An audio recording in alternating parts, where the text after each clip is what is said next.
رٹا نہیں. ہم تو چاہتے ہیں امت اکٹھی ہو جائے, لیکن جو بندہ نبی پاک کی ماں کو دوزخی کہے, حضور کے باپ کو جہنمی کہے, یزید کو امیر المومنین کہے, اس کے ساتھ اتفاق رائے کر لیا جائے, یہ مذہب ہماری سمجھ میں نہیں آتا, بالکل نہیں آتا, قطعاً نہیں ہماری سمجھ میں آتا. کیسے اتحاد کر لیا جائے؟ یہاں تو میرے بھائی جو ہمارے ابا کا مخالف اس سے اتحاد نہیں ہوتا, اور جو نبی پاک کے والد کو دوزخی کہے اس سے اتحاد ہو جائے.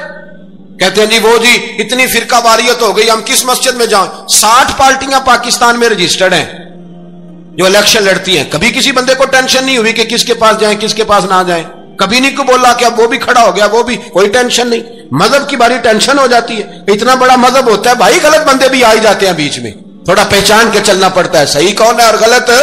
اور یہی تو ہمیں امام حسین نے بتایا ہے کہ مذہب کے اندر ہی تم نے شناخت کرنی ہے کہ بندہ ٹھیک کون ہے اور بندہ غلط. یہی تو کربلا ہے, یہی تو امام حسین نے بتایا. کفر اسلام نہیں, حق اور باطل. رکھو موت تیزی سے آ رہی ہے, ہمارے ساتھ والے دائیں بائیں والے سب چلے گئے, اسی طرح نمبر لگے گا, ایک دن اعلان ہوگا. ضمیر کے قیدی بن کے زندگی نہ گزارو, بالکل نہ گزارو. یہ تھوڑی سی زندگی ہے دنیا سجن المومن. حق بات کرو, حق پہ ڈٹنا سیکھو, دین سمجھو.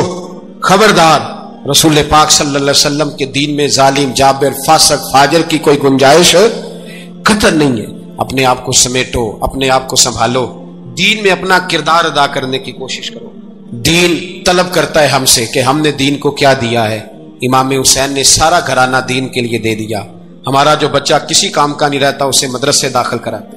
ہم نے دین اتنا کمزور کر دیا ہے کہ عالم اگر شور نہ کریں, عالم اگر شور نہ کریں, زور نہ کریں, گھٹن والا ماحول ہو گیا. مذہب کی پوزیشن کمزور کر دی.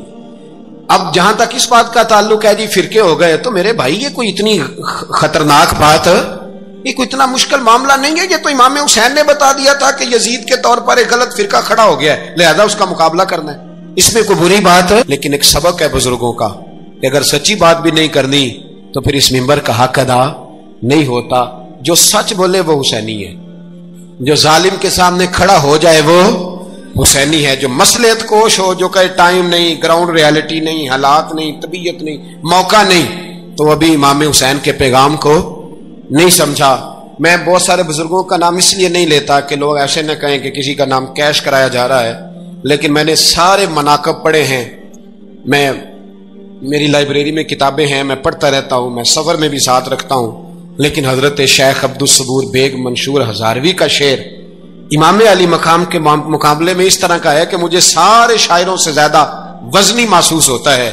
انہوں نے کہا تھا اس شاہ مشرقین کی, اس نور عین کی مطلوب ہے جہاں کو قیادت حسین کی.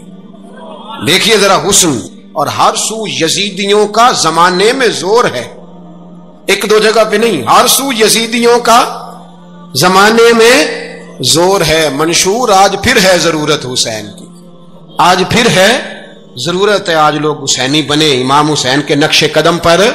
وہ کہتے ہیں زور ہو گیا یزیدیوں کا. یہ ہمارے بزرگ ہمیں بتا گئے. مسجد کی طرف توجہ کرو, اپنے بچوں کی نگہبانی کرو. دنیا کی زندگی اتنی مختصر ہے کہ ایک خواب لگے گا جب ہم جائیں گے دنیا, ایک خواب لگے گا. خواب تھا جو کچھ کے دیکھا, جو سنا افسانہ تھا. اہل بیت نبوت کا اسوہ عبادت ہے, ریاضت ہے, پردہ ہے, پرہیزگاری ہے. اس پر توجہ کریں. جن کی بچیاں سر نہیں ڈھانپتی وہ 10 محرم کو بے شک دیگ نہ پکایا کریں. جو لوگ قرآن شریف پڑھنے کے عادی نہیں وہ بلا بے شک امام علی مقام کا ذکر نہ کریں, اس لیے کہ امام حسین نے سر سجدے میں کٹایا ہے اور تلاوت نیزے کی نوک پہ بھی جاری رکھی ہے. دین کے ساتھ اپنے آپ کو جوڑو, دیندار بنو, رسول اللہ کی غلامی اختیار کرو, ورنہ یہ زندگی کچھ ایسا وقت بھی لاتی ہے کہ جب زندگی بوجھ بن جاتی ہے. کچھ لوگ صحابہ کے بارے میں کمزور جملے بولتے ہیں, غلط باتیں کرتے ہیں, کچھ اہل بیت نبوت کے بارے میں غلط باتیں کرتے ہیں. یہ صرف سنی ہے جو حق 4 یار کا نعرہ بھی کھل کے لگاتا ہے, اور یہ نعرہ حیدری یا علی بھی کھل کے لگاتا ہے. یہ اللہ نے صرف ہمیں مقام, وہ الگ بات ہے کہ ہم لوگ سننے کو تیار نہیں, سمجھنے کو تیار نہیں کہ اللہ نے ہمیں مرتبہ کتنا عطا فرمایا ہے. یہ صرف ہماری امام حسین کی شہادت کا کچھ تھوڑا سا پس منظر. شہادت ہمارے ہاں بیان ہوتی ہے اس انداز میں کہ لگتا ہے کہ کسی مظلوم بندے کو کسی نے پکڑا ہوا تھا تو وہ سارے اسے مار رہے تھے اور وہ منتیں کر رہا تھا کہ مجھے نہ مارو. اتنی ہائے ہائے کی جاتی ہے کہ محسوس ہوتا ہے کہ امام علی مقام بڑے پریشان تھے کہ کسی طریقے سے، اور ان کا خاندان بڑا تکلیف میں تھا کہ جلدی کہیں کربلا سے نکل جائیں. حالانکہ اس دھرتی پہ، اس کائنات پہ صبر، شجاعت، استقامت اور حوصلہ جس سے کائنات سیکھے گی وہ صرف امام حسین ہی ہے. اتنے بڑے صابر آدمی کے بارے میں اس طرح کا رویہ اختیار کرنا کہ وہ تو گویا اس طرح کر رہے تھے کہ بس کسی طریقے سے میری معذرت، تو یہ امام حسین کی مظلومیت سنا کے لوگوں کو اس طرح کا کر دیا جاتا ہے. یہ انداز بتایا جاتا ہے کہ شاید واقعہ کربلا رونے دھونے کا نام ہے، حالانکہ بات یہ نہیں جڑا نماز پڑھائے ہو مولوی، جڑا ٹل پائے ہو پیر، جڑا مہینہ نہ نہائے چھوٹا پیر، تو جڑا 6 مہینے نہ نہائے ہو بڑا پیر، کہتے بابا پہنچے ہیں کڑے چھڑے جو پہن لیے. بھئی امام حسین تو نمازیں پڑھاتے تھے، مولا علی تو نمازیں پڑھاتے تھے، مسجد کے خطیب تھے، اب اس کو تو مولوی کہہ دیا جاتا ہے بیچارے کو. تو ملنگ کون ہوتا ہے جی؟ کہتے جڑا کپڑے کٹ پائے. کیا تماشا ہے، قوم جدھر دل کرتا ہے نکل جاتی ہے.